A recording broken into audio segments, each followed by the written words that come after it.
Hello folks. I don't know if you can see behind me, but the ducks and geese are having a field day in what is open in the bog. I don't know if you can see them or not, but today I'm going to read you a quote by Richard Bach, and I wrote it down so I make sure I got it right. The quote is, "An easy life doesn't teach us anything. In the end, it's the learning that matters." I find that true. Especially where we are in this world right now. Skills. I'm going to go right back to skills, folks. I'm having a hard time getting away from it because I believe it's so important. So in the end, it's going to come down to what you know in skills, folks. It is. If things keep going the way they are, it's going to come down to what you know for skills in order to survive. I truly believe that. So today I'm going to talk to you about sumac, the Staghorn Sumac. And the berries, and I'll put a picture up here. The comb is where the berries are, right? There's all kinds of little fuzzy little berries.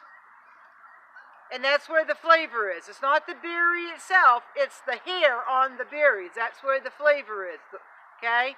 Unlike the mullein hair on the mullein leaf is going to harm you.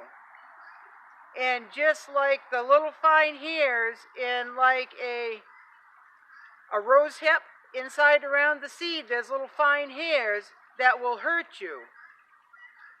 But the Staghorn Sumac, the hairs is what you want, all right? So, I used to make, and I still do, because I've got a patch of Staghorn Sumac behind the camera, but everything is dead and dying now, you know, everything is dormant, and we've had such horrible winds and snowstorms that there's no combs left. They've all blown away or disintegrated. But you take those berries off the comb, and you collect the comb at least 5 days after the last rain, all right? Because what happens is the rain washes all the flavor off the hairs, okay? And then it's gonna, after it stops raining, it's gonna have to generate more of that flavor on the hairs. So that's when you collect the sumac.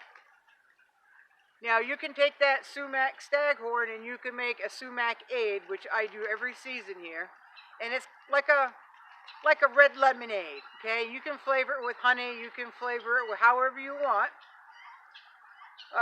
or you can take the comb, dry it, take all the berries off that comb, make sure they're dry, and put them in a blender and make it into like a powdery spice, okay? And it's going to have a lemony kind of citrus flavor to it. It's really good on fish, folks. All right, so, but either way, you have to collect them at least 5 days after a rain, and do not collect them until after the morning dew has dried off them, all right? Now, mold and bugs really like the Staghorn Sumac, so you're going to have to pick the healthiest ones, all right? The healthiest ones. And by healthy, it's going to be all that, like that scarlet red, right? And if you separate the berries or break the comb in half, there's not going to be any black in there at all right? So that is that, folks. Now, somebody asked me to show them rose hips. I will do that, but where I walked the other day and I could walk on the snow and ice without getting wet is 2 feet of water right now because everything is melting. But I will get to that, okay? So Staghorn Sumac, it's loaded with vitamin C, it's loaded with vitamin A, and it's an antioxidant, folks. So that's a really good one to know. And as far as I know, at least most of the United States has a Staghorn Sumac, I believe. So that's one for you to research and look up. And there is a poisonous sumac, folks, but it has a white blossom and not red. So please do your research. There are several different red sumacs out there, and all those are edible.